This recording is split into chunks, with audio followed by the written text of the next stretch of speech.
Bismillahirrahmanirrahim. Assalamualaikum warahmatullahi wabarakatuh.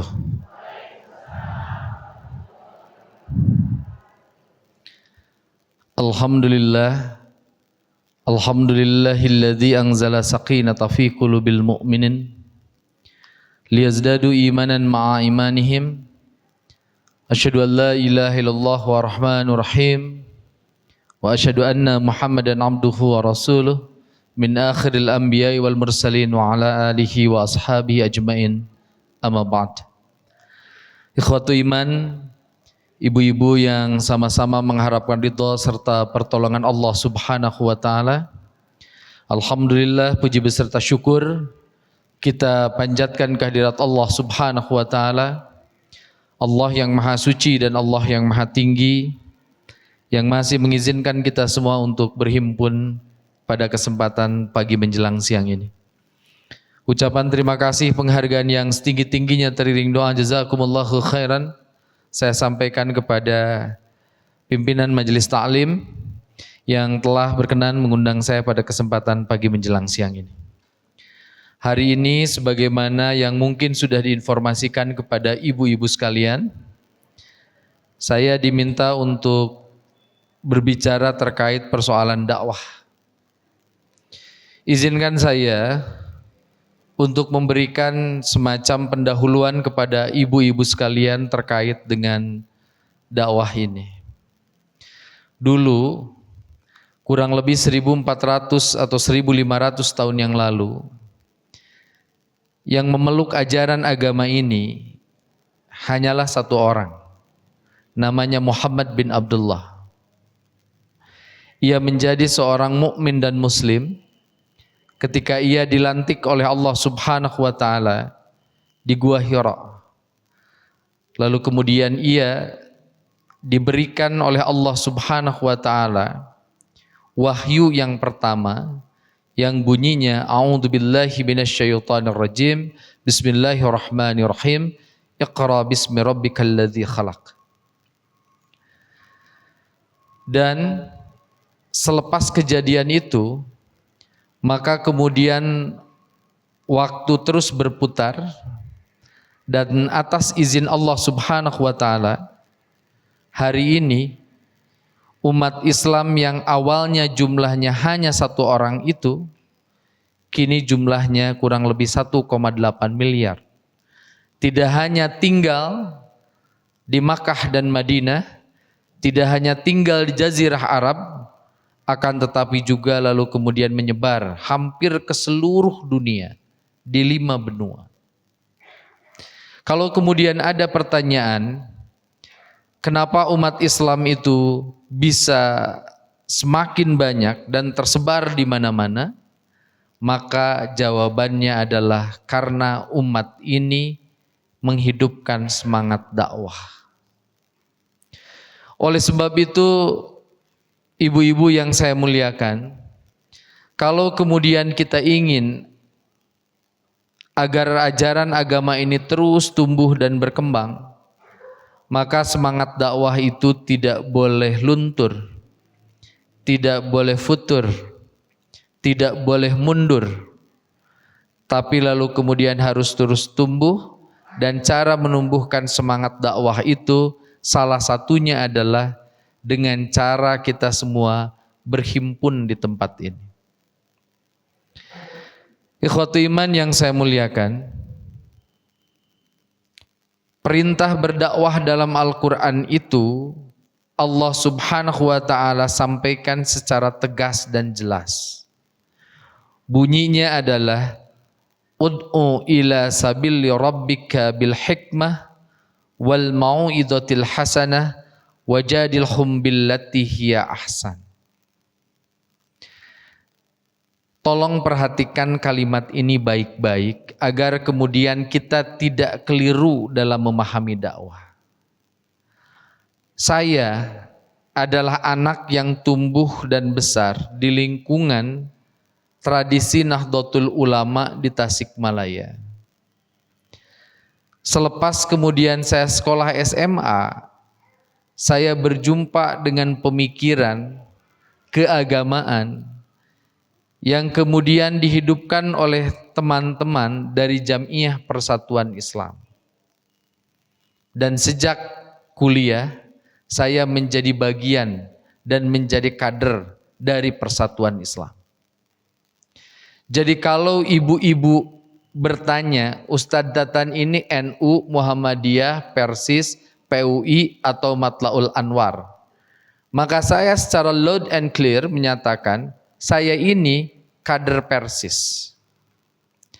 Akan tetapi saya sering ngobrol kepada kader-kader muda yang lainnya, baik itu kader muda NU, Muhammadiyah atau kader-kader ormas Islam yang lainnya. Saya sering mengingatkan, kita kalau berdakwah tujuannya itu bukan membuat orang lain menjadi NU, orang lain menjadi Muhammadiyah, orang lain menjadi Persis, orang lain lalu kemudian menjadi PUI dan Matlaul Anwar. Tapi kalau kita berdakwah tujuannya adalah agar teman-teman kita semakin dekat, sehasta demi sehasta dengan keridhaan Allah Subhanahu wa Ta'ala.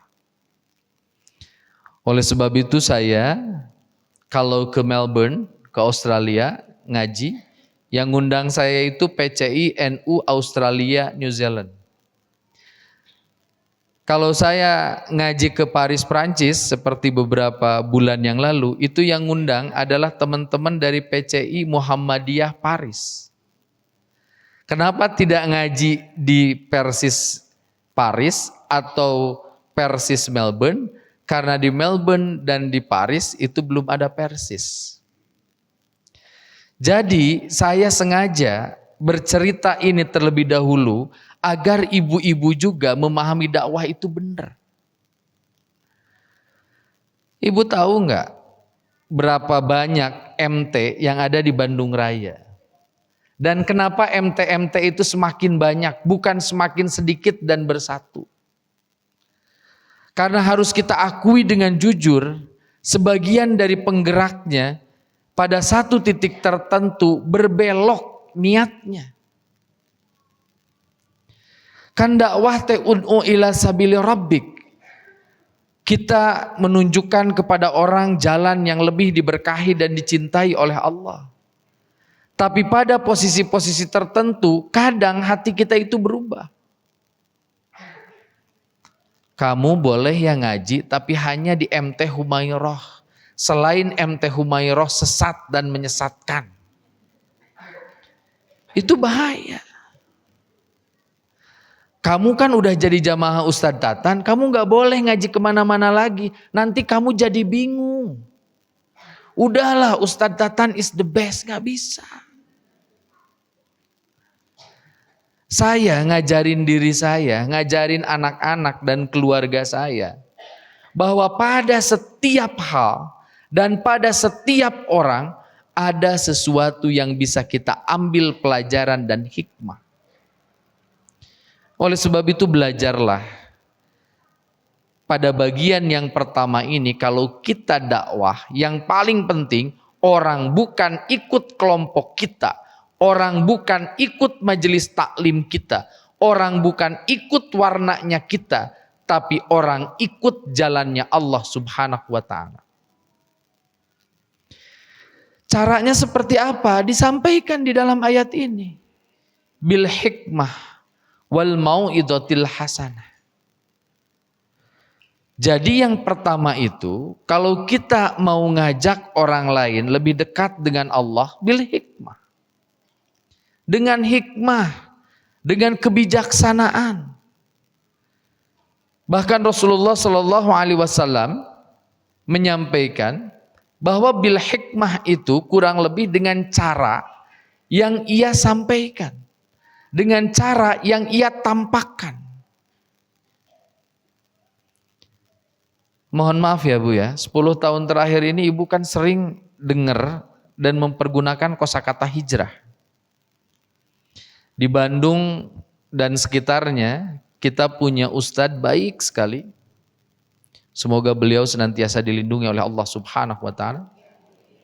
Ya, ini Ustadz Hanan At-Taqi. Ustadz Hanan At-Taqi 10 tahun terakhir ini itu menghidupkan sebuah gerakan pembaharuan namanya Gerakan Pemuda Hijrah. Setelah kemudian beliau menghidupkan semangat itu, maka kosakata hijrah itu menjadi kosakata yang sering kita pergunakan. Lihat teman kita yang awalnya tidak berkerudung, jadi berkerudung, lalu kemudian kita katakan dia sudah hijrah. Lihat teman kita yang tadinya kerudungnya sangat pendek, lalu kemudian jadi memanjang, kita katakan orang itu melaksanakan hijrah. Lihat laki-laki tadinya tidak berjanggut, lalu kemudian jadi berjanggut panjang, disebut dia sudah hijrah. Makanya saya belum hijrah. Nah, ibu-ibu yang saya muliakan,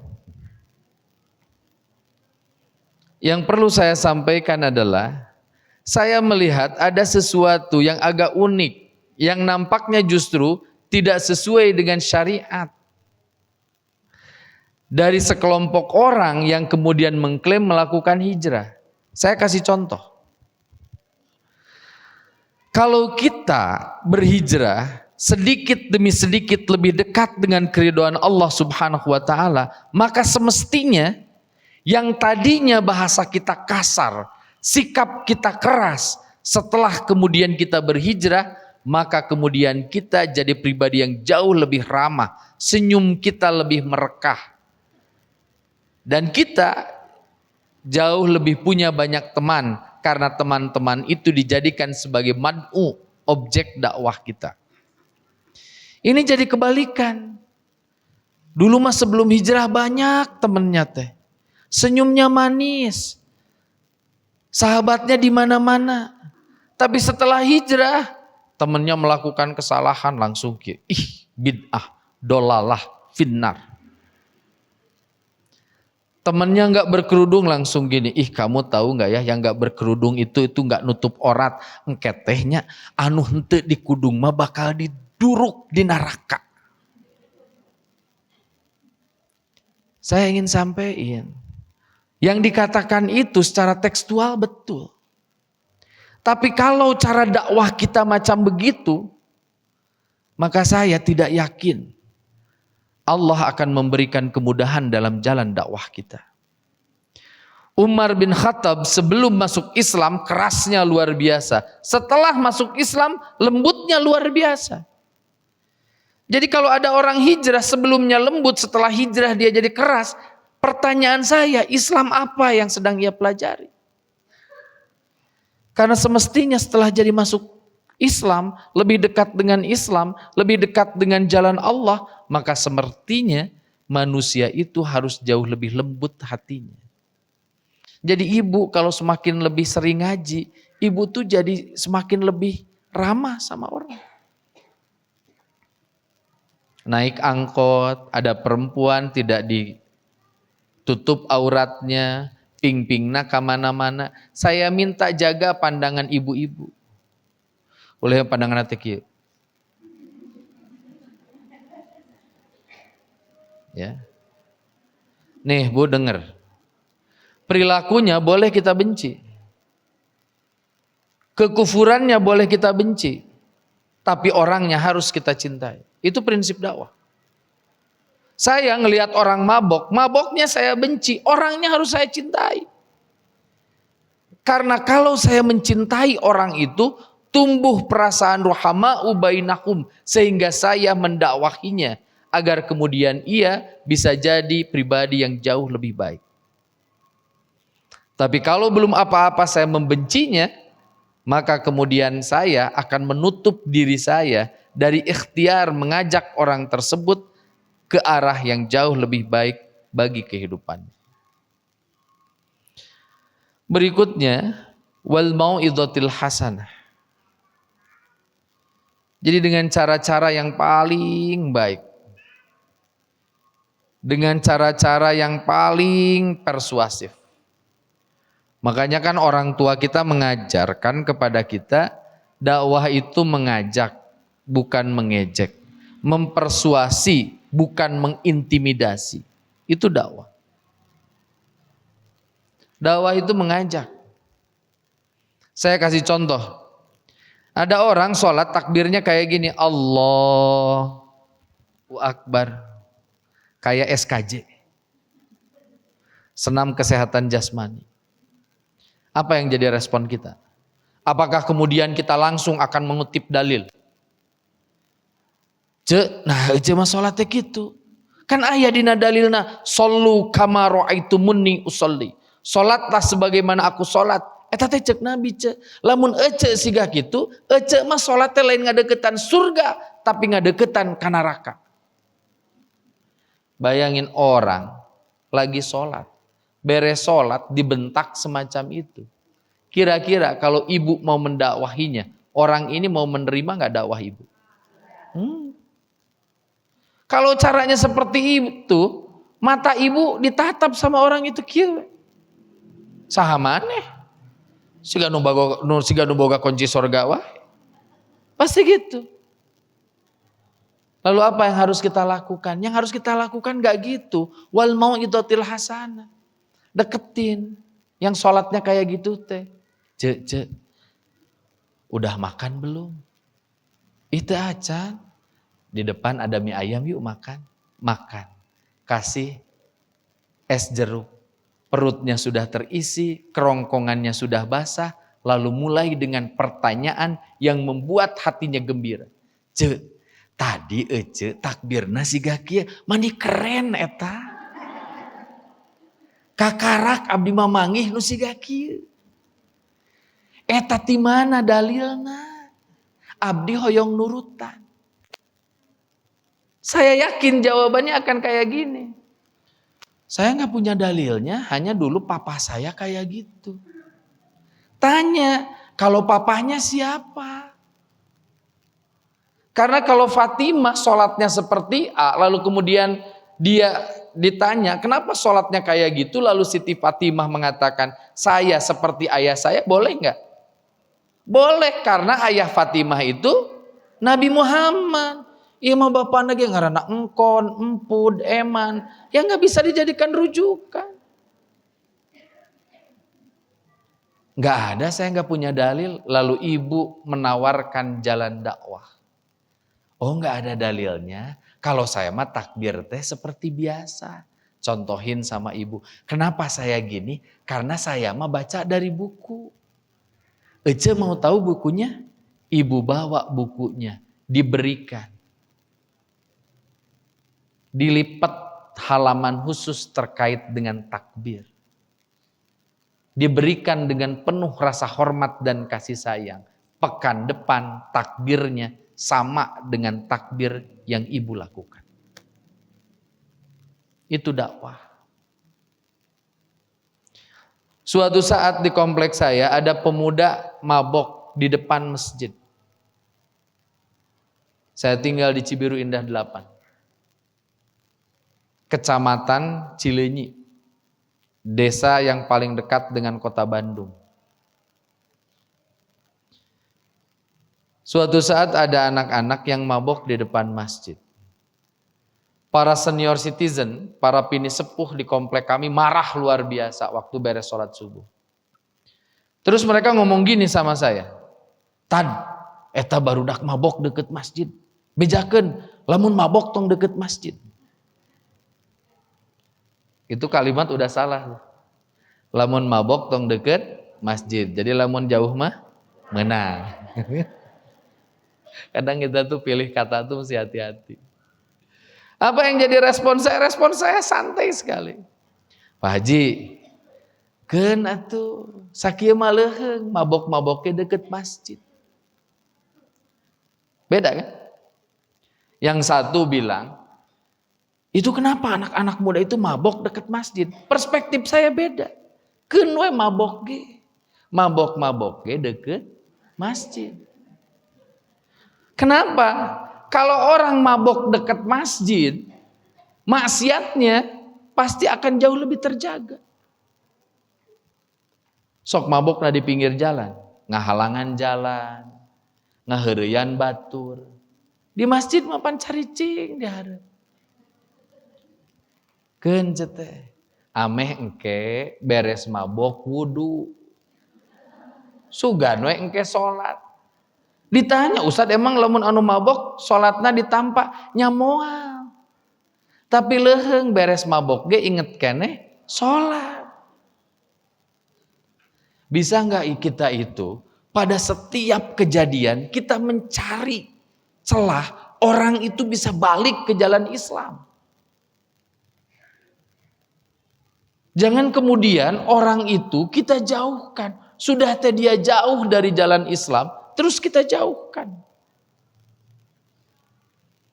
Akhirnya apa yang saya lakukan? Saya lakukan ke depan. Dan saya ngobrol dengan sangat santai. Parantos mabokna. Nyarengeh. Patatan. Ente naros. Atos mabokna. Atos pak. Alhamdulillahnya. Iraha rek mabok deui. Pak da ieu mah pas sumbang-sumbang muhun iraha bade mabok deui. Omatnya engke lamun mabok deui di dieu we. Saya baik sama mereka. Sampai kemudian saya masuk komplek itu 2004. Sekarang 2023 nggak ada lagi anak-anak yang mabuk. Butuh waktu 19 tahun untuk mengubah lingkungan kami. Dan sampai 19 tahun tidak ada satupun pipi yang pernah saya tempeleng. Karena mereka melakukan hal-hal semacam itu. Saya adalah orang yang yakin bahwa perubahan itu datangnya harus dari dalam, bukan dari luar. Telur menetas itu karena kekuatannya dari dalam. Soku ibu, hayam nuju nyileunglem, canak we endogna ku ibu. Teras diketrek ku ibu, keluar moal hayamna. Moal. Maka perubahan itu datangnya harus dari dalam. Ya. Lalu kemudian wajadilhum billati hiya ahsan. Dan kalau kalian berbeda pendapat, kalau kalian ada silang sengketa, maka Allah menyuruh kita berdebatlah, berdialoglah, berdiskusilah dengan argumentasi-argumentasi yang paling kuat. Jadi mohon diperhatikan, kalau ibu-ibu sekalian berbeda pendapat dengan yang lain dalam konteks fikih, terutama fikih ibadah, maka saya minta yang berdebat hanyalah orang-orang yang punya dalil. Contoh kemarin Idul Adha, ya. Hari apa kemarin Idul Adha? Kamis. Ada yang Rabu nggak? Ada. Ibu Rabu atau Kamis? Kamis. Kenapa nggak Rabu? Oh. Kenapa ibu pilih Kamis nggak Rabu? Saya sama, saya Kamis bu. Saya Kamis. Ibu kenapa Kamis? Ikut pemerintah. Gini bu. Kita itu banyak yang unik ya. Contoh, ada orang hari Selasa, dia saum Arafah. Karena ngikutin perhitungannya Saudi. Iraha saum Arafah. Engke Salasa. Kunaon Salasa? Pan wukufna hari Selasa. Tos. Hari Rabu saya tanya. Kunaon teh salat Id? Da belum. Terus aja erek iraha Kemis. Ari Kamis saum yaumu Arafah tanggal sabaraha? Salasa. Terus ayeuna tanggal sabaraha? Salapan. Jadi kamari saum yaumu Arafahnya tanggal sabaraha? Salasa. Tanggalna teh. Coba gimana? Memang yang keliru itu di kita itu penyebutannya itu bukan saum yaumu Arafah. Tapi kita lebih mengenal dengan saum Arafah. Sehingga logika yang ditanamnya saum Arafah itu harus bersamaan dengan wukuf di Arafah. Kan gak gitu. Saum itu namanya saum yaumu Arafah. Saum hari Arafah. Karena disebut hari, maka patokannya waktu. Waktunya itu tanggal 9. Sesekali tanggal 9 di kita dengan di Saudi berbeda. Dan kita ikut tanggal di kita. Oleh karena itu kalau teman-temannya Muhammadiyah, hitungannya wujudul hilal, maka betul. Dia tanggal 9 Yaum Arafahnya. Tanggal 10-nya Rabu berlebaran. Yang lain, NU, Persis, Matlaul Anwar, PUI, dia tanggal 9-nya hari Rabu. Yaum Arafahnya hari Rabu, lebarannya hari Kamis. Ya. Jadi jangan pakai madhab oplosan ya. Iraha lebaran.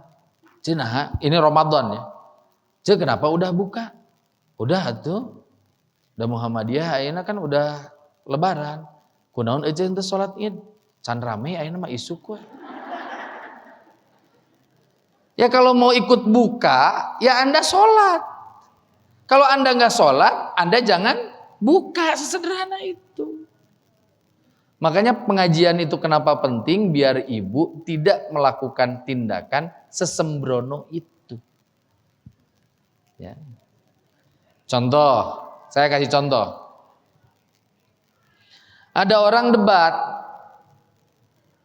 terkait kunut. Kenapa kamu kunut? Cek saya mah ayah kunut teh.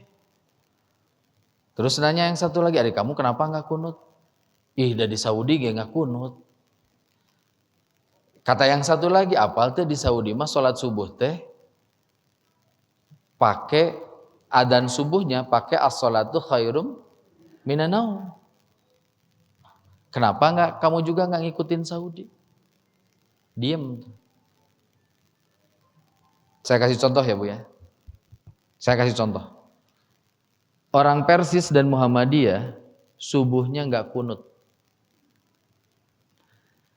Tapi kalau dia ditanya kenapa dia nggak kunut, ngeluarin dalil, keren. Tapi kalau dalilnya kayak gini, kenapa kamu nggak kunut? Dari Saudi gitu kunut. Itu jadi salah dan pasti jadi bingung. Kenapa? Karena di saat yang bersamaan azan subuh di Saudi dia pakai as-sholatu khairum minan naum. Persis dan NU nggak pakai as-sholatu khairum minan naum. Nah, cenah geuning dina bab ieu mah beda. Pasti jadi bingung. Oleh karena itu ilmu itu pentingnya di situ.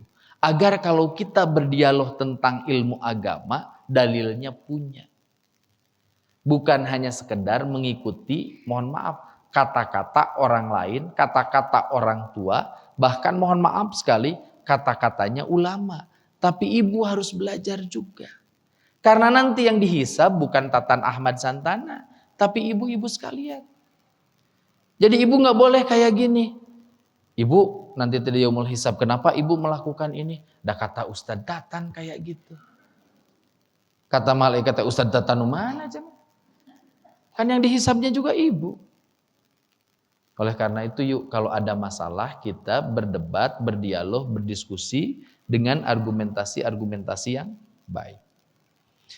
Ini bagian pertama. Bagian kedua, kalau kita hendak menghidupkan dakwah, maka kita harus tahu pilar-pilar dakwah. Satu, saya nulis di sini ada 4 pilar dakwah. Satu, pilar dakwah itu niat. Kalau kita berdakwah, niatnya itu lillahi ta'ala. Jamaahnya banyak atau tidak, pengikutnya banyak atau tidak, kita harus terus menghidupkan dakwah. Orang nurut atau tidak, orang nolak atau tidak, kita harus terus meneruskan dakwah. Dan saya sering menyampaikan niat yang ikhlas itu seperti oksigen yang akan kemudian menentukan sejauh mana kita akan melakukan perjalanan di dalam jalan dakwah ini. Saya ingin sampaikan ya Bu ya, ibu itu tidak punya kekuatan membuat suami ibu jadi rajin tahajud. Ibu itu nggak punya kekuatan membuat anak perempuan ibu di sepanjang hayat menutupi aurat.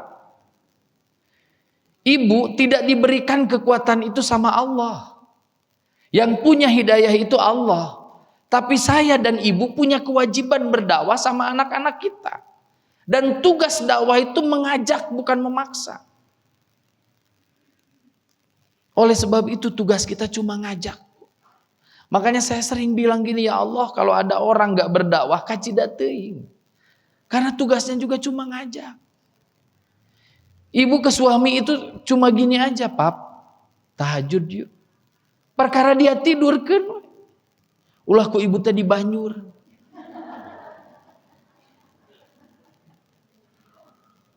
Anak ibu sama ibu disuruh diminta untuk ngaji Quran. Kalau dia nggak mau, nggak usah ibu nyubit. Karena tugas kita hanya ngajak bukan maksa. Ajak orang itu pada kebaikan.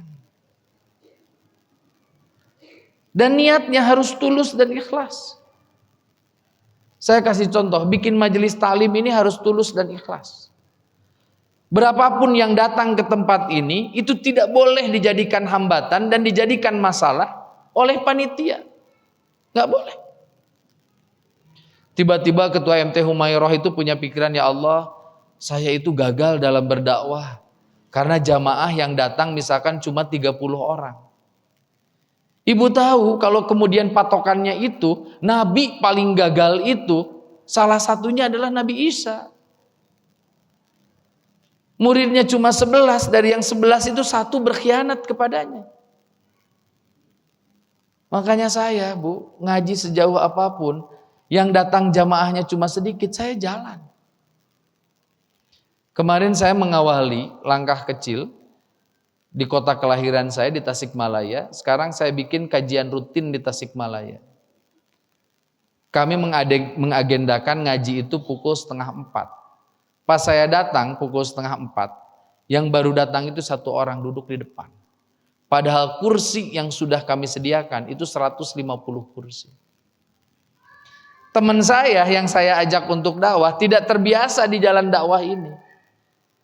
Wajahnya pucat pasi ketika saya turun dari mobil. Terus dia minta maaf, Dad, hampuranya kunaon? Nuda tangteng anu ukur hiji. Terus saya bilang nggak apa-apa, berarti kelasnya jadi kelas privat. Tapi kan Ustadz jauh-jauh di Bandung. Saya bilang nggak apa-apa. Tapi saya bilang cobalah kita tunggu ya. Karena asarnya itu adalah pukul 15.20. Jangan-jangan orang masih sholat asar. Ditunggu. Kita mulai pukul 4. Pak Herman, jamaah pertama yang datang itu namanya Pak Herman. Karena saya kenalan. Itu saya deketin. Pak Herman hapuntennya, rupina ngaosna di kawitanana tabuh opat.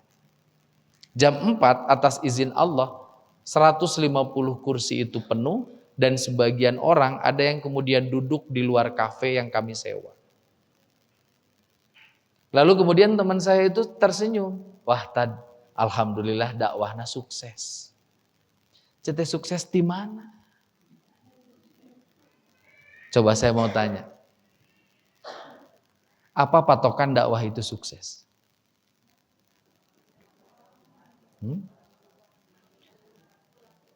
Dah bukan banyaknya. Saya kalau yang hadir di tempat ini 100 orang, asalnya tidak pernah rawatib, 3 orang saja beres kajian dengan saya, jadi rajin rawatib, bagi saya itu hal yang luar biasa.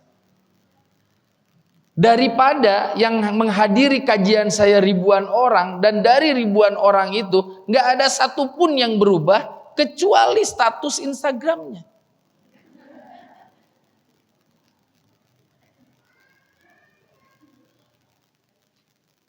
Saya sering ngobrol ke pimpinan-pimpinan majelis taklim. Nih saya bilang, tahu nggak gimana caranya agar majelis taklim kita semakin penuh? Sederhana. Ibu-ibu setiap beres ngaji, perilaku ibu-ibu berubah menjadi jauh lebih baik. Nu asalna resep ngagosip janten henteu. Nanti lambat laun orang tuh bakal gini. Ya Allah etanya baheula mah sateu acan ngaji ka MT Humairah koret si ibu teh.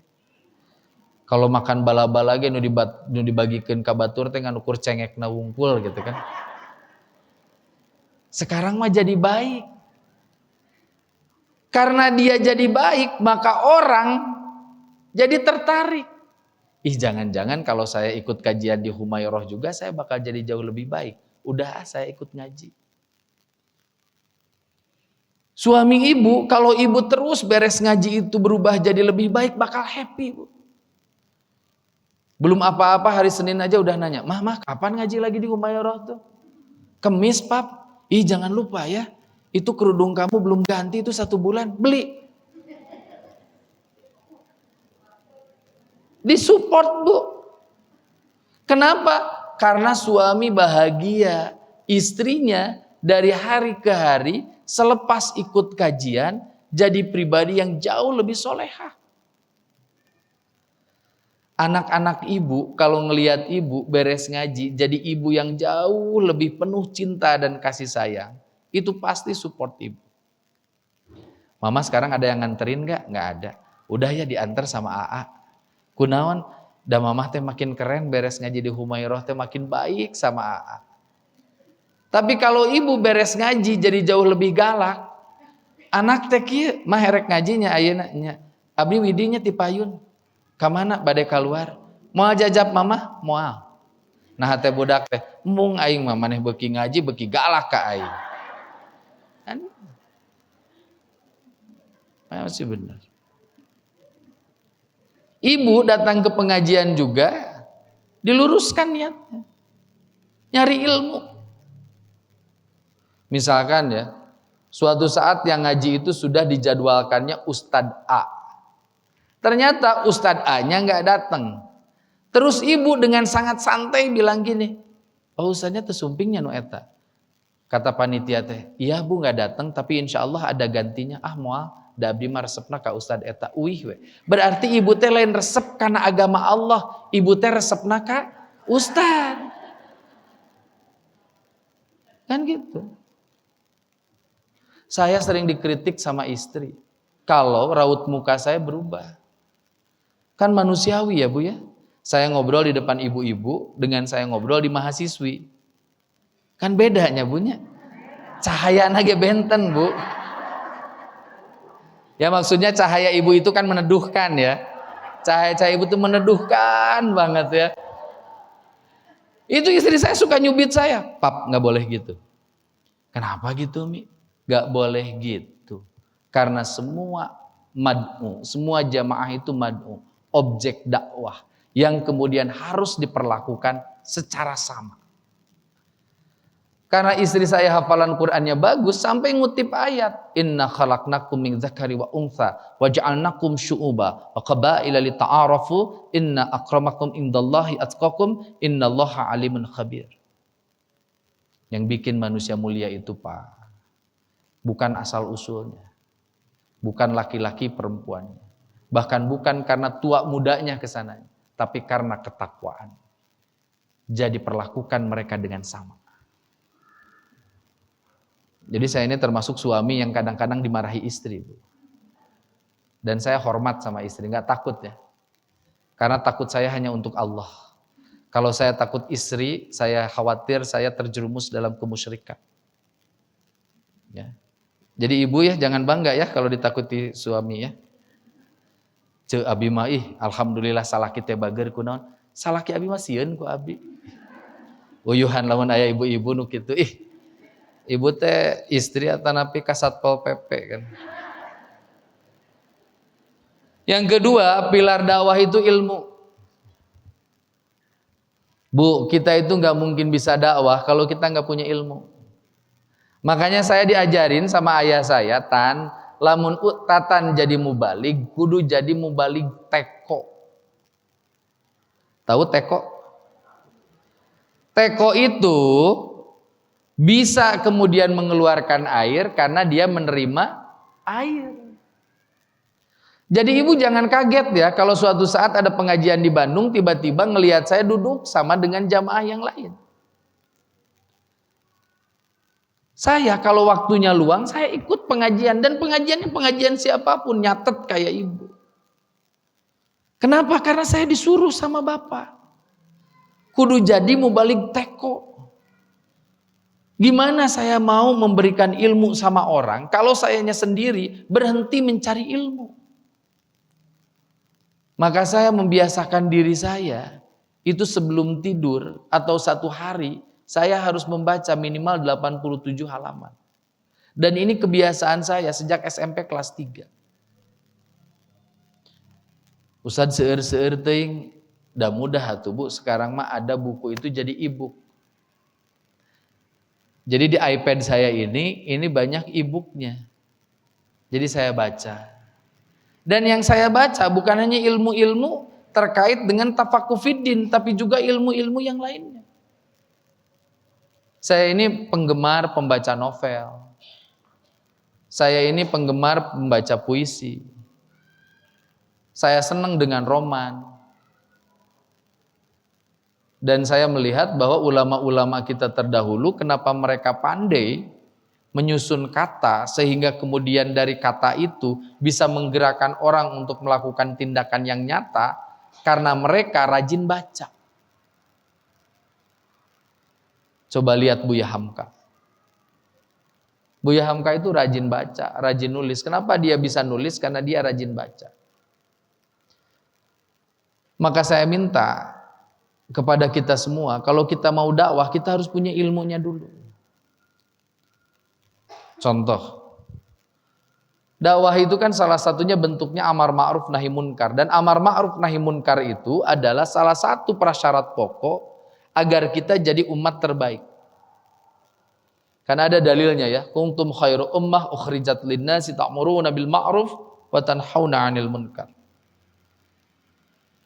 Jadi kalau kita pengen jadi umat terbaik harus tumbuh semangat amar ma'ruf nahi munkar. Dan semangat amar ma'ruf nahi munkar itu sama dengan semangat dakwah. Pertanyaannya, bagaimana mungkin ibu dan saya bisa menegakkan amar ma'ruf nahi munkar kalau ilmunya nggak ada? Seorang ibu yang pandai matematika, ketika anaknya belajar menalar perkalian, maka dia akan jadi guru yang baik. Anaknya tuh ngapalkeun raraban ya, kalau di zaman dulu itu. 3 kali 1, 3, 3 kali 2, 6, 3 kali 3, 9, 3 kali 4, 15 tiba-tiba. Ibunya langsung gini, nah bukan 15, 3 kali 4 itu 12. Ibunya berdakwah, menegakkan amar ma'ruf nahi munkar. Kenapa bisa menegakkan amar ma'ruf nahi munkar? Karena ibunya tahu perkalian 3. Kabayang lamun ibunya nggak tahu. 3 kali 1, 3, 3 kali 2, 6, 3 kali 3, 9, 3 kali 5, 3 kali 4, 15, 3 kali 5, 82. Ibu nanti seri, alhamdulillah anak saya pintar. Sama dengan, mohon maaf sekali, banyak sekarang ibu dan ayah yang pengen anaknya jadi penghafal Quran.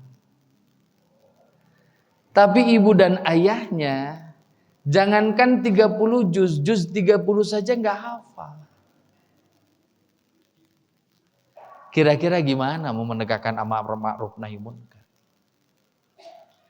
Saya secara loud and clear berani mengatakan, misalkan ajaran yang disampaikan oleh Abu Toto Panji Gumilang itu sesat dan menyesatkan. Saya berani ngatain itu. Kenapa saya berani mengatakan itu? Wah, Ustadz Tatan kok keras banget ya. Ustadz Tatan kok gitu ya menghakimi orang. Saya berani untuk melakukan itu. Kenapa? Karena minimal untuk sesuatu yang nampak di hadapan mata, saya bisa menilai bahwa hal itu salah. Contoh, beliau memimpin sholat. Ada orang yang memimpin sholat di pesantren beliau. Lalu kemudian tiba-tiba jamaahnya bersatu antara laki-laki dan perempuan di saf pertama. Dan yang paling unik, ada seorang laki-laki yang tidak ikut sholat dan ternyata akhirnya diakui bahwa laki-laki itu non-muslim. Semua orang sholatnya itu awalnya berdiri dan dari mulai ruku lalu kemudian berpindah ke kursi. Kalau ada yang nanya, boleh nggak kita sholat ketika beres ruku ke kursi? Boleh, asal gering. Tapi lamun sia cager nangtung gitu, emosi nih. Ini anak-anak santri masih muda, masih gagah, para kejas. Tapi pas beres ruku pindah ke kursi. Gimana coba? Terus itu yang sholat, alasannya kenapa perempuan di depan? Alasannya luar biasa heroik. Ini adalah bentuk semangat emansipatorik. Perempuan tidak boleh dilecehkan, sehingga perempuan boleh di depan. Pertanyaan saya, kalau dia konsisten dengan pernyataan itu, kenapa cuma istrinya? Kan hanya istrinya. Nyatu lamun pikiran anak itu nya nggak usah kabeh awewe kahararep bareng. Sok dihijikeun awewe lalaki, awewe lalaki, awewe lalaki. Jadi sebetulnya untuk melawan orang gila, pakailah pikiran-pikiran gilanya. Berikutnya, kenapa ada orang non-muslim ikut sholat? Alasannya teh unik. Karena kami ingin menunjukkan betapa kami adalah kelompok yang toleran. Kan gak usah gitu, Bu. Mohon maaf ya, karena saya dibesarkan di lingkungan Persis, saya kasih contoh aja deh. Pimpinan pusat Persis setiap hari Ahad itu melaksanakan pengajian di Jalan Perintis Kemerdekaan nomor 2. Di Viaduk. Jumlah yang hadir 3.000 sampai 5.000 orang. Di saat yang bersamaan, hanya berjarak kurang lebih 30 meter, itu ada kebaktian. Dan sejak puluhan tahun kami melaksanakan pengajian di tempat itu dengan jumlah ribuan, tidak ada satupun jamaah kami yang pernah melemparkan, walaupun itu hanya kerikil kecil, ke gereja. Bagi saya itulah toleransi. Tapi kalau ada orang dengan alasan toleransi, orang non-muslim boleh sholat di dalam masjid, boleh duduk di dalam saf masjid, bagi saya ini bukan toleransi. Ini adalah perilaku yang secara sah dan meyakinkan melecehkan keyakinan keagamaan kita. Nah, kenapa kita bisa ngomong gitu? Karena ada ilmunya. Kan tadi disampaikan ya, udah jelas kok kalau kita mau sholat itu shollu kama ra'aitumuni usolli. Sholatlah kata Nabi sebagaimana aku sholat. Laki-laki di depan, perempuan di belakang. Imamnya laki-laki. Perempuan selama ada laki-laki maka perempuan menjadi makmum.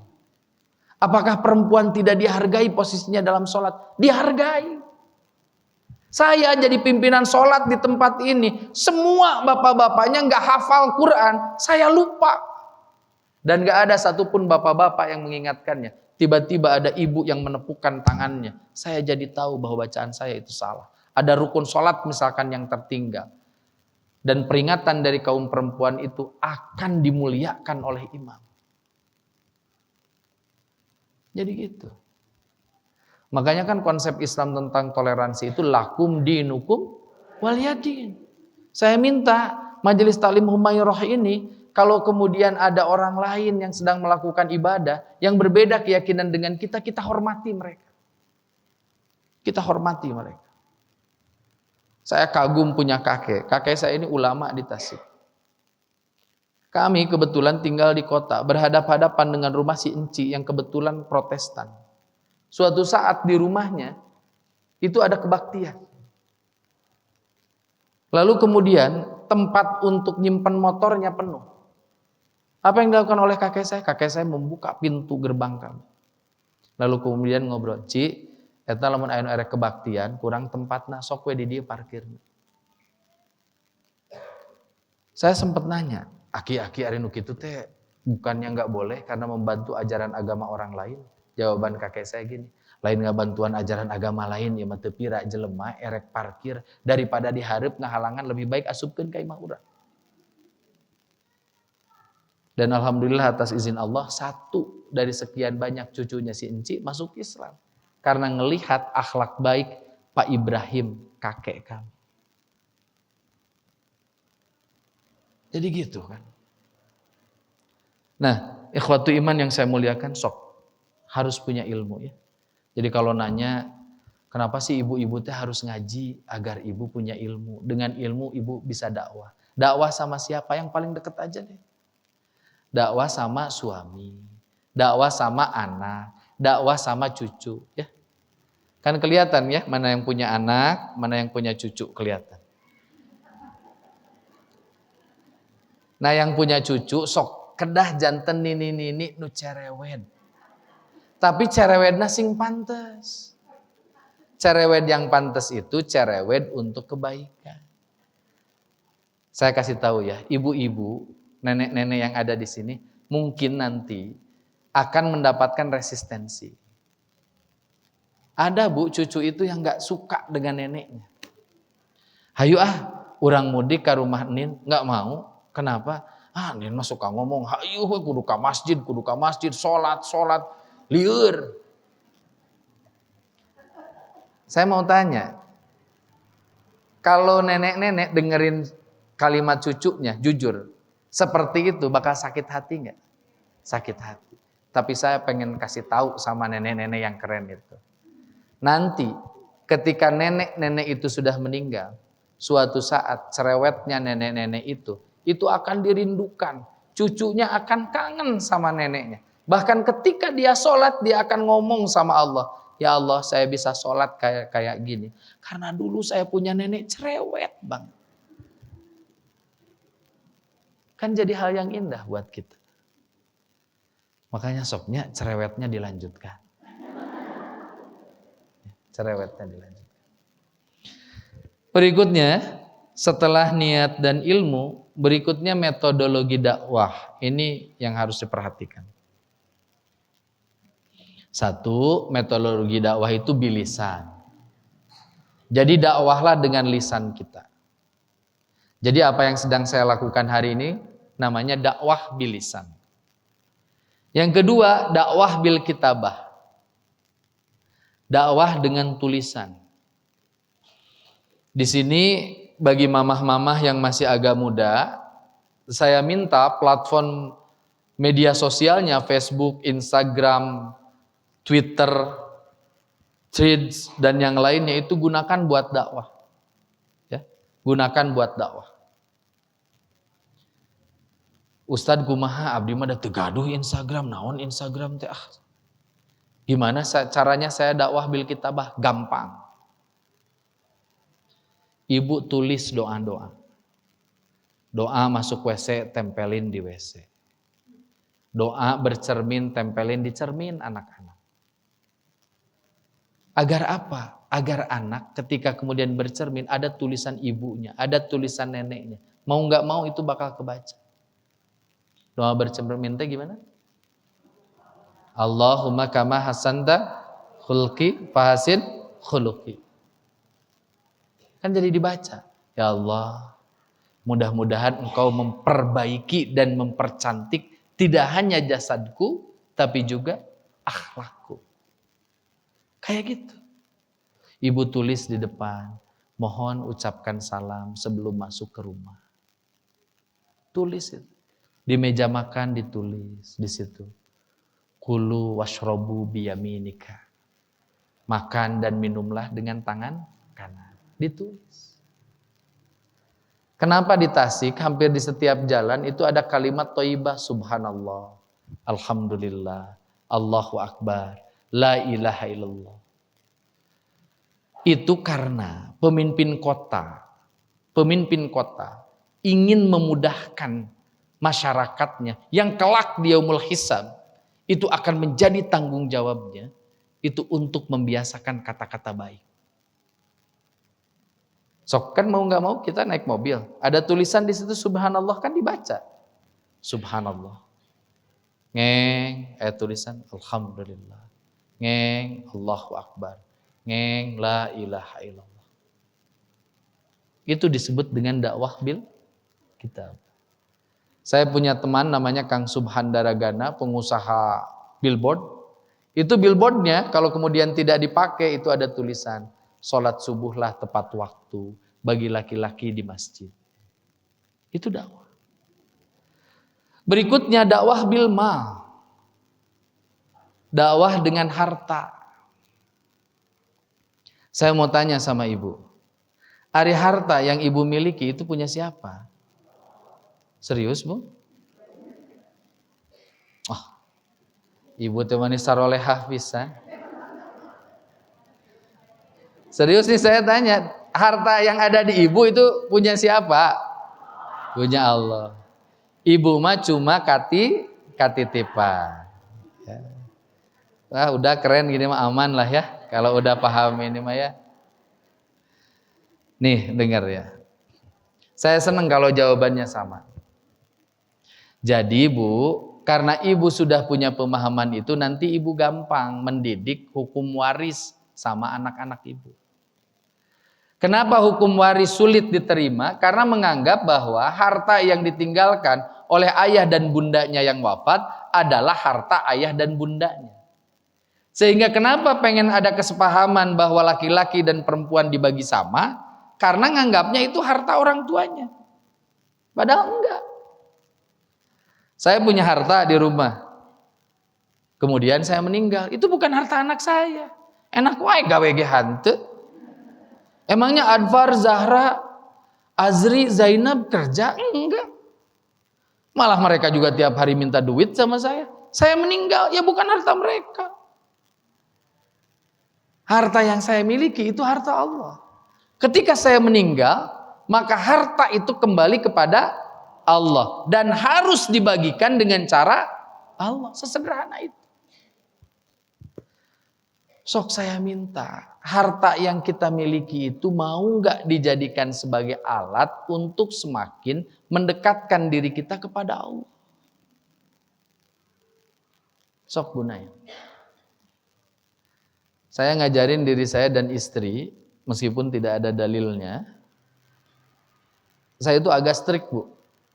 Jadi saya minta ke istri itu kalau papa suatu saat dapat honor dari pengajian, maka tolong dikurangi 2,5% dulu. Jadi diambil dulu 2,5%. Setelah diambil 2,5%, saya minta ke istri ngambil 30%. 30% itu karena saya banyak adik Bu. Bukan adik saya ya. Adik ideologis. Ada teman-teman aktivis, adik-adik saya yang harus saya urus. Ada mereka yang sedang nyantri segala macam. Maka dalam tanda petik saya itu punya Santana Scholarship. Beasiswa. Jadi saya biasanya setiap tahun nyekolahin 10 anak untuk ngambil S1. Ya sisanya baru kemudian kami gunakan. Dan alhamdulillah sampai sekarang kami masih hidup. Meskipun dikurangi 32,5%. Genut deh, jadi ya, sehat. Saya itu kadang kalau ngaji ke Humairah itu, apalagi kemarin ya, udah lama nggak ketemu. Dawantunan itu pengurus-pengurus Humairah makanya, ya Ustaz asa beuki ngaageungan wae. Padahal mah nggak usah diomongin ya Bu ya. Gitu udah panitia. Tapi nggak apa-apa lah ya. Mungkin saking sayang sama gurunya, biar gurunya lebih sehat. Ya. Tapi saya punya rumusan, Bu Ibu ya. Bagi saya nikah itu bukan hanya menua bersama, tapi juga menggendut bersama. Oleh karena itu ayo kita jihad dengan harta kita ya. Nah Bu, terkait dengan jihad dengan harta, saya pengen sampaikan. Tadi saya sudah minta izin ke panitia. Tadi pagi jam 1 saya mendapatkan email. Kebetulan saya ini ketua International Flotilatul Arakan Kantor Perwakilan Indonesia. Ini adalah kantor kemanusiaan untuk etnis Muslim Rohingya. Ibu pernah dengar etnis Muslim Rohingya? Sekelompok Muslim yang tinggal di Myanmar Barat yang diburu bagaikan babi oleh kelompok Buddha garis keras. Pernah ada sebuah kejadian semua orang dimasukkan ke masjid lalu kemudian dibakar hidup-hidup. Kondisinya sangat mengkhawatirkan. Meskipun sekarang alhamdulillah perlu saya sampaikan, dengan beberapa tekanan kepada pemerintah junta militer Myanmar, sekarang sahabat-sahabat kita tidak semencekam itu. Tapi kebanyakan mereka tinggal di sebuah tempat namanya Cox's Bazar. Itu di wilayah Bangladesh. Jadi mereka orang Myanmar akhirnya tinggalnya di Bangladesh. Itu adalah kawasan pengungsi terbesar di dunia yang menampung kurang lebih 918.000 orang, hampir 1 juta orang. Dan qadarullah semenjak zaman pandemi, bantuan itu semakin nggak ada ya, karena orang juga sibuk dengan kepentingannya masing-masing.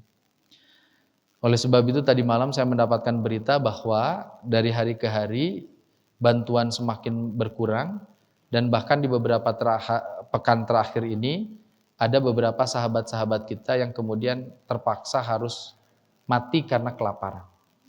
Oleh sebab itu nanti saya akan melakukan fundraising, pengumpulan bantuan. Nanti kalau ibu-ibu mau membantu silahkan, enggak juga enggak apa-apa ya.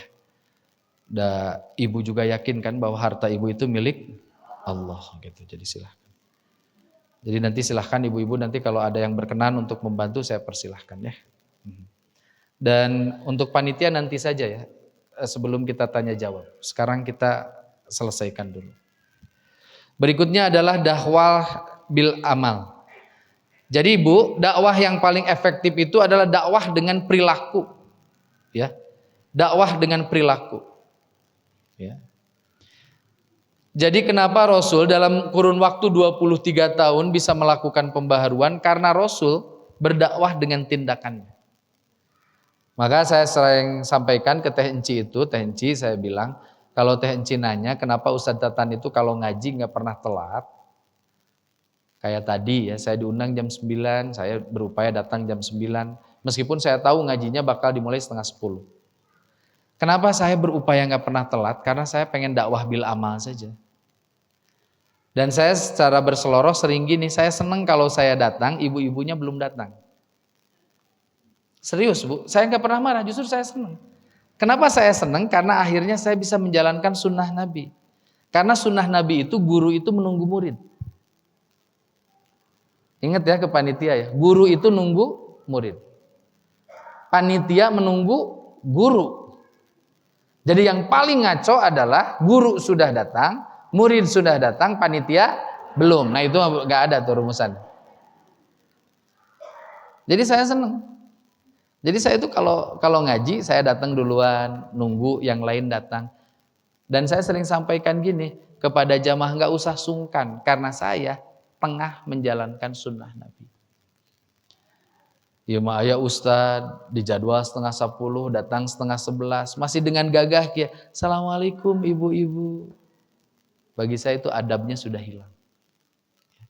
Kalau sudah jadi kebiasaan, kecuali ada kedaruratan, ibu-ibu jangan marahnya. Da Ustadz mungkin mobilnya bocor, motornya rusak di jalan, sehingga itu harus diperhatikan. Yang terakhir Bu, adalah dakwah melalui kekuasaan. Dan ini adalah dakwah paling efektif, dakwah melalui kekuasaan. Ustadz Tatan di mana-mana ngobrol. Kalian anak-anak muda gak boleh mabok. Diturut mual? Diturut. Sebagian lagi enggak. Tapi kalau enggak nurut sama Ustadz, Ustadz boleh enggak memenjarakan orang? Enggak boleh. Coba kalau Ustadz Tatan misalkan, niatnya punya jadi presiden. Tiba-tiba saya bikin policy gini. Siapa saja yang kemudian minum minuman keras dan atau memproduksi minuman keras di wilayah negara Kesatuan Republik Indonesia, maka mereka akan berhadapan dengan hukum pidana, kurungan minimal 5 tahun. Maka saya bisa menggerakkan polisi untuk menegakkan hukum itu. Beres. Di Tasik, sekarang setiap satuan pendidikan dari mulai PAUD, TK, SD, SMP, SMA, sebelum memulai pelajaran, mereka harus baca Quran 15 menit. Aturannya dari mana? Dari wali kota Tasik. Orang nurut Bu semuanya. Padahal ku Ustadz mah, sing rajin ngaosnya, hese. Tapi ku wali kota, nurut. Oleh karena itu, titip pesan dari saya. Karena nanti di 2024 itu kita akan milih pemimpin. Februarinya milih legislatif dan presiden. Pilihlah caleg itu yang kira-kira mau membuat hidup kita, umat dan bangsa ini ke arah yang lebih baik. Pilihlah presiden juga yang sidik, amanah, fatonah, dan tabligh. Nanti bulan Oktobernya Cimahi bakal milih wali kota. Pilihlah juga wali kota Nunyaah Karahayat. yang mau juga menegakkan sedikit demi sedikit syariat agar kemudian hidup kita lebih mendapatkan berkah dari sisi Allah Subhanahu wa taala. Ikhwatu iman yang saya muliakan, saya kira itu yang bisa disampaikan. Dan sebagaimana yang tadi saya sampaikan, saya mengajak ikhwatu iman untuk sama-sama berjuang, berdakwah dengan hartanya. Dan oleh sebab itu, kalau panitia sudah mempersiapkan, dipersilahkan. Dan sambil nanti kita sama-sama nyumbang, bagi yang berkenan, silahkan kalau ada hal yang ingin ditanyakan, saya persilahkan. Boleh. Silakan, ada yang ingin ditanyakan? Silakan Ibu. Mangga aturan tadi. Nah, yang mau bertanya? Assalamualaikum Pak Ustadz. Waalaikumsalam warahmatullahi wabarakatuh. Dengan seizin Allah ya, biasanya kalau saya pulang thalabul ilmi atau kapanpun itu saya sedang berdoa dengan suami gitu. Saya suka istilahnya dakwah juga lah gitu ya, yang dia nggak tahu jadi tahu gitu. Betul. Apakah itu berdosa? Kalau kasarnya, apakah itu menculak itu ke suami atau gimana gitu? Oh enggak, Makasih. Bu. Makasih. Tidak, Bu. Karena ciri orang yang saling mencintai itu adalah dua-duanya berupaya untuk saling memperbaiki pasangannya. Bahkan kan tadi saya kasih contoh, istri saya makomum sambil pakai dalil gitu ngasih tahu sama saya teh. Jadi boleh. Bahkan tidak hanya relasi antara istri pada suami, jamaah kepada guru ngajinya juga boleh. Jadi ibu tuh boleh kalau ustadz kira-kira keliru atau lupa atau khilaf, ibu mengingatkan. Nggak minculak, Bu. Contoh ya, ini seneng Bu saya itu. Suatu saat saya itu ngedate kencan dengan putri saya, namanya Zahra Arci Khalida. Tingginya sama dengan ibunya. Saya ajak makan malam berdua. Karena saya punya program namanya Sabtu bersama Bapak. Jadi saya setiap Sabtu itu bawa anak. Kalau nggak ada semuanya, sebagian itu ngabisin waktu seharian sama saya. Dia ngikut saya ngaji, kalau ada kajian dia ngikut saya seminar, sampai dinner, sampai malam, makan malam. Suatu saat, ini nih, saya tiba-tiba lagi makan dengan Zahra, itu dapat WA dari Umi. Di screenshot, Pap, alhamdulillah ya, jamaah kita teh sayang banget sama kita. Kenapa? Di screenshotannya itu gini, saya dengan Zahra lagi makan, difoto dari kejauhan. Dikirim ke Umi, kalimatnya gini, Umi mohon maaf, ini Ustadz sedang dengan siapa? Saya seneng loh Bu. Karena dengan seperti itu saya lebih dijaga sama jamaah. Dan jamaah itu jamaah baik. Karena kalau jamaahnya jamaah yang jahat nggak gitu. Dia sebarin foto itu ke grup MT Humairah. Tingali ya Ustadz Tatan jeung sahanya. Nah Umi teh jadi begang kieu gitu kan. Nah itu. Jadi Ibu ingat, Ustadz juga manusia. Kalau keliru ingetin. Ingetin. Jadi Bu jangankan ke suami ya. Ke guru aja boleh. Dan itu tidak bagian dari keminculakan. Justru itu adalah bagian dari kasih sayang. Ya, oke. Itu satu. Ada lagi yang nanya? Bu.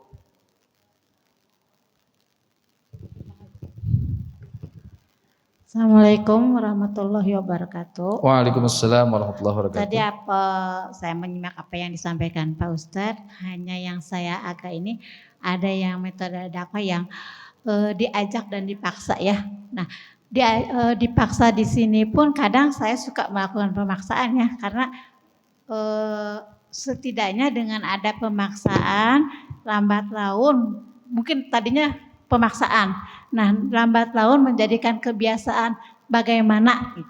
Baik. Ya, sekian. Waalaikumsalam warahmatullahi wabarakatuh. Tentu yang saya maksud itu pemaksaan yang harus kita tolak itu adalah pemaksaan yang mempergunakan tindakan kekerasan, baik itu secara verbal maupun fisik. Ya. Tapi kalau pemaksaan yang dimaksud adalah pembiasaan, maka itu boleh. Jadi saya yakin apa yang ibu lakukan itu bukan pemaksaan tapi pembiasaan.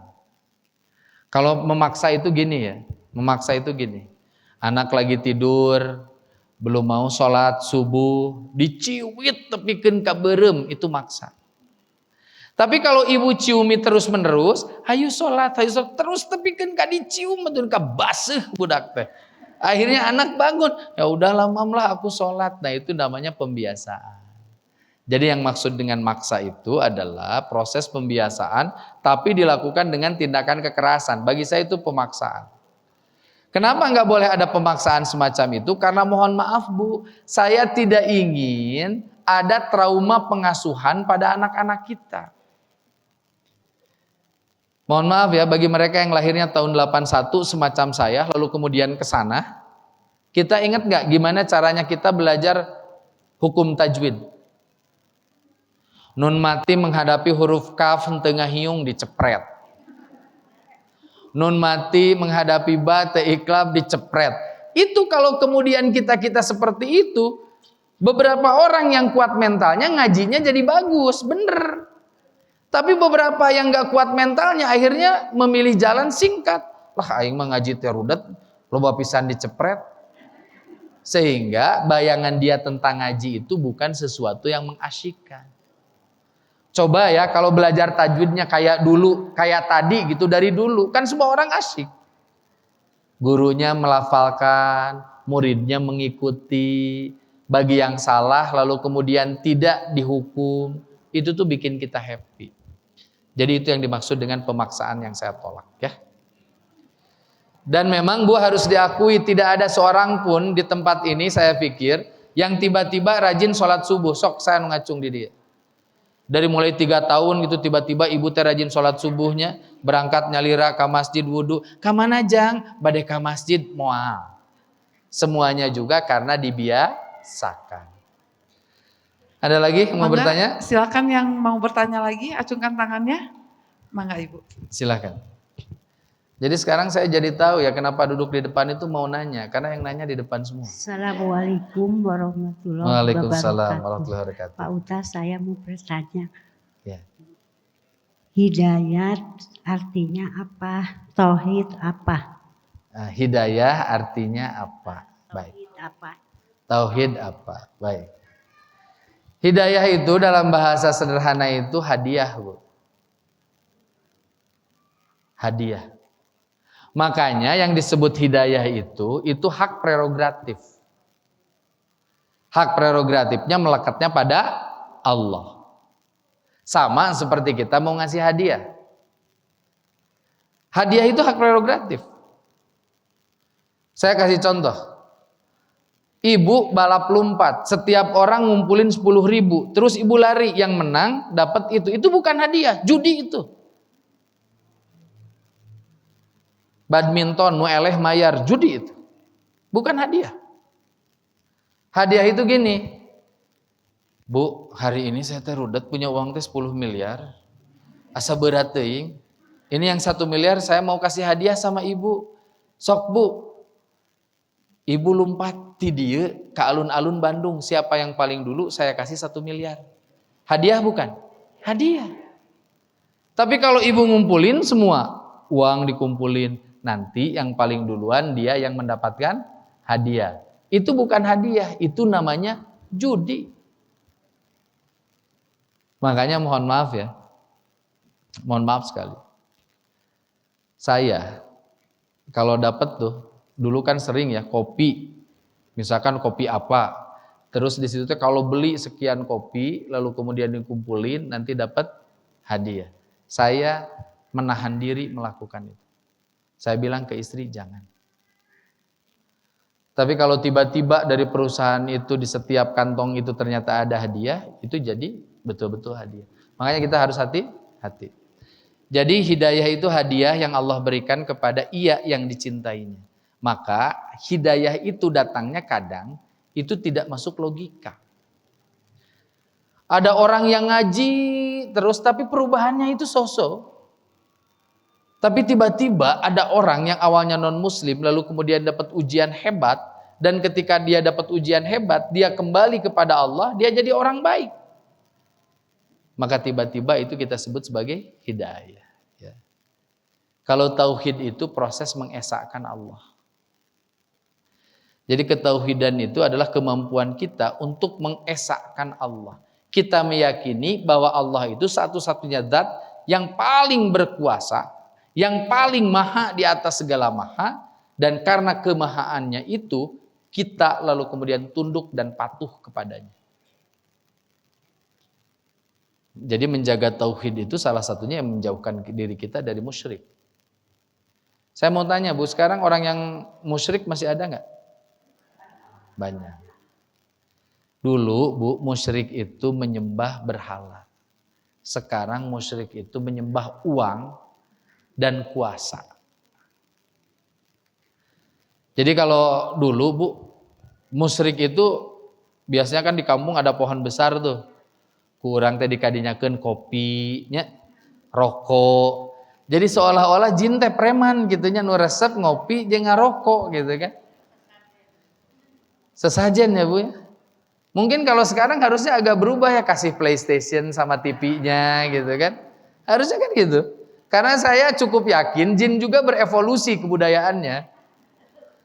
Ieu mah hayu we merete kopi cek jin teh atuh Coca-Cola sakali-kali kan gitu. Nah, jadi maksud saya adalah sekarang itu hampir jarang orang yang menyembah pohon. Tapi kalau ada suami yang di waktu hari Jumat, dia punya kesempatan untuk sholat Jumat, tapi dia kemudian tetap tungkul pada pekerjaannya, maka bagi saya, laki-laki semacam itu sesungguhnya dia sudah berperilaku syirik. Karena ia menduakan Allah dengan pekerjaan. Jadi hati-hati ya.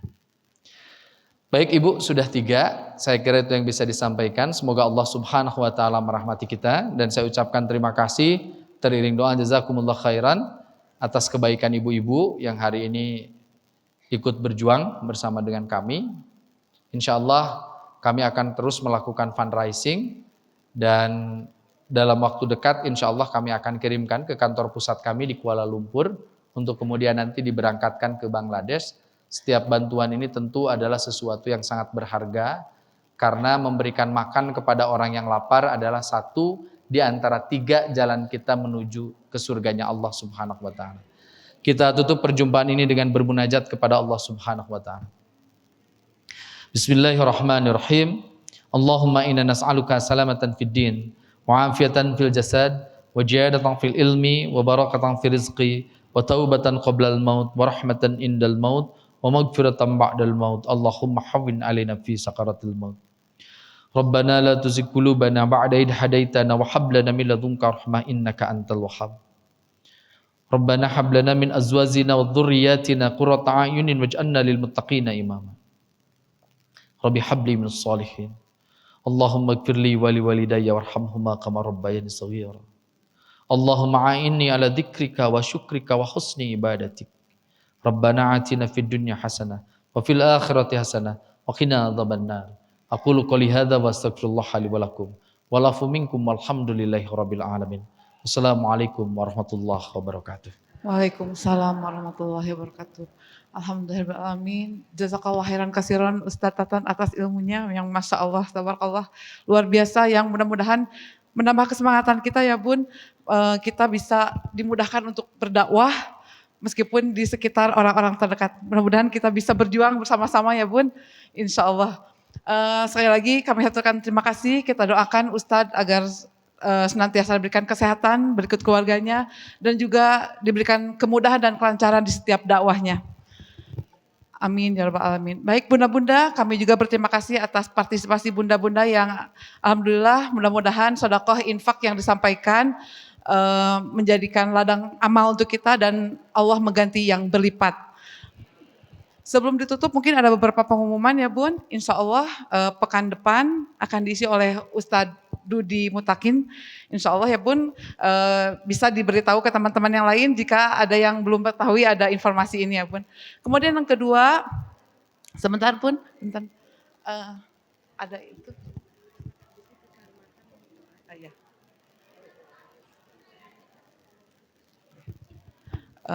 Untuk pekan depan itu kan biasa diisi oleh Ustadz Agus ya.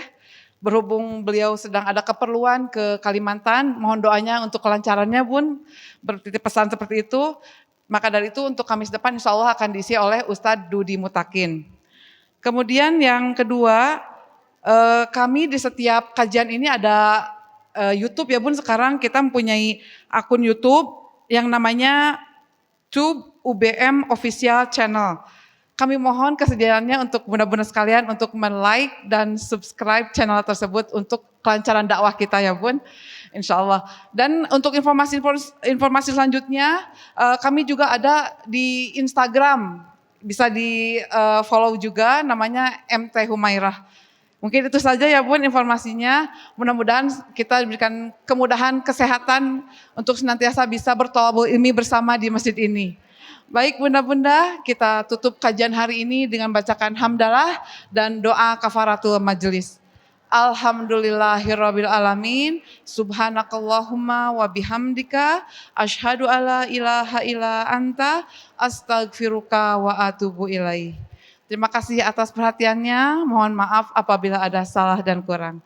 Wabillahi taufiq wal hidayah, assalamualaikum warahmatullahi wabarakatuh.